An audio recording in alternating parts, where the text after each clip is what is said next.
Thank you. So let's read. We'll start this book by Sachinandana Swami, titled as The Living Name, A Guide to Chanting with Absorption. Chapter 1, Yojana, Aligning the Body, Mind, and Heart in Chanting. The essential truth is that we can chant properly and easily if we have ruchi, taste. Ruchi, however, is dependent on purity of the heart. Someone who is pure at heart loves to chant, while someone whose heart is occupied with many other desires and attachments finds it difficult to chant with concentration. It's that straightforward. This internal purity is the result of spiritual practice, usually performed over a prolonged period of time in the association of devotees. Is there any method that can help accelerate the process? So I want to repeat this line. So there's only two things. One thing is someone is having a pure heart, loves to chant, while someone else have desires of other material thing will have difficulty in chanting. This is straightforward. The purity, internal purity, is the result of spiritual practice, usually performed over a prolonged period of time in the association of devotees. So this is an important point. In the association of the devotees, a purification takes place.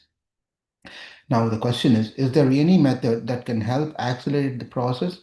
Yes, we have to learn to be fully present and absorb ourselves eternally while chanting. This powerful and transformative practice invites the holy name to work his wonders and quickly purify us. But if we are absent, like someone who is not at home, the holy name cannot work on our hearts because our heart is not in it. The method to bring us to a state of presence is called yojana. The Sanskrit yojana means to connect. Yuj means to connect, join, harness, or yoke. It comes from the verbal root yuj, which is also the verbal root of yoga. The best English translation for yojana is alignment. But what is to be connected and joined up? The answer is body, mind, and heart. That's an introduction to this chapter. Now, getting into the chapter itself, the concept of alignment. The term alignment comes from the French word aligner, which means to line up. The English translation is to arrange things in their proper position. Think of a sports car. It can speed down a highway with the wheel, gears, cylinders, fuel, etc., all in their proper position. These elements work seamlessly only when they are fixed in their appropriate position. Then, and only then, locomotion can take place. If oil or water is filled in the gas tank instead of fuel, then the car won't move. Another example of alignment is seen in yoga asana. You can experience the full benefits of yoga and enter the yoga zone when your body posture, movement, and breathing are all synchronized. Yoga positions become laborious and ineffectual when one moves things and breathes out of alignment. We must begin to think like this in our chanting practice. We should place our mind, body, and heart in their proper positions so we achieve optimal concentration and chant with deep devotional feelings. This will attract the holy name to reveal himself more and more because he notices our efforts to please him. Taking the effort to align ourselves is our invitation to the holy name. When our home is in a disarray, it's not fit to receive a guest. Only when we make order is it attractive for the guest to stay. Similarly, when our body, mind, and heart are in disarray, Krishna has no proper place to stay. Aligning our entire sadhana, sharira, the vehicle for spiritual practice, helps us to fully immerse ourselves in the sound vibration of the holy name. We can thus approach the Lord on the altar of our heart and invite Him to stay with us.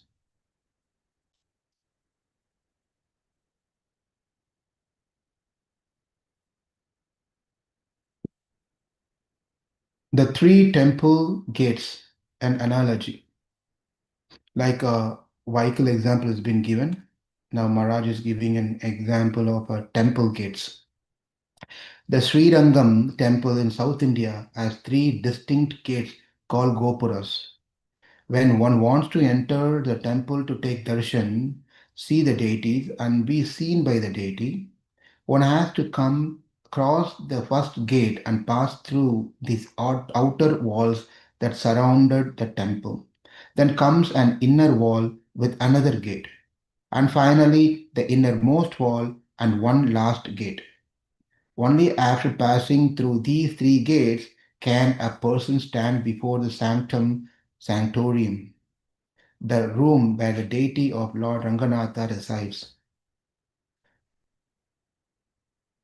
To approach the Lord of the heart, we also have to pass through three gates by preparing the body, mind, and heart.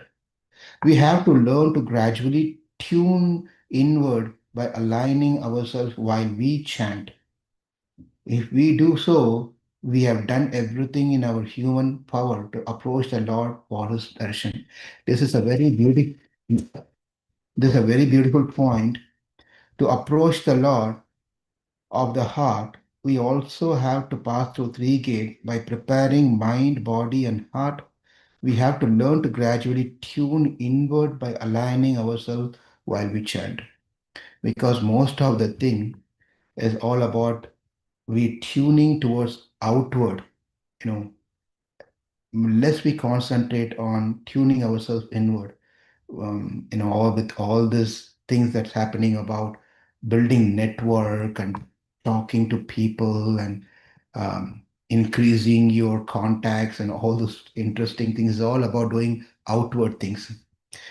We have to learn to gradually tune inward by aligning ourselves while we chant so the body, mind, and heart can be aligned. If we do so, we have done everything in our human power to approach the Lord for his darshan. It is important to note that the final gate, the very door to the altar, cannot be opened by human power. It can only be opened by the mercy of the Lord. It swings open from the inside.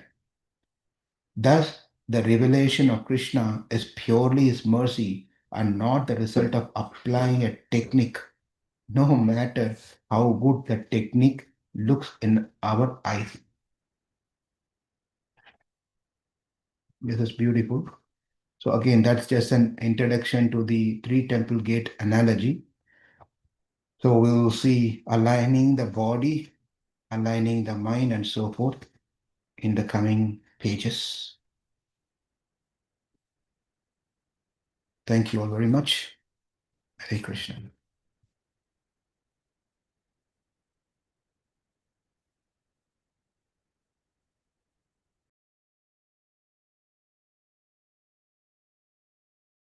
Thank you, Prabhu. Hare Krishna. Hare Krishna, devotee.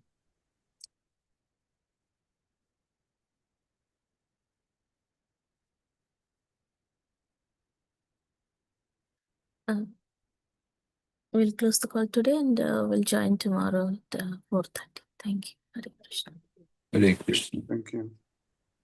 Hare Krishna.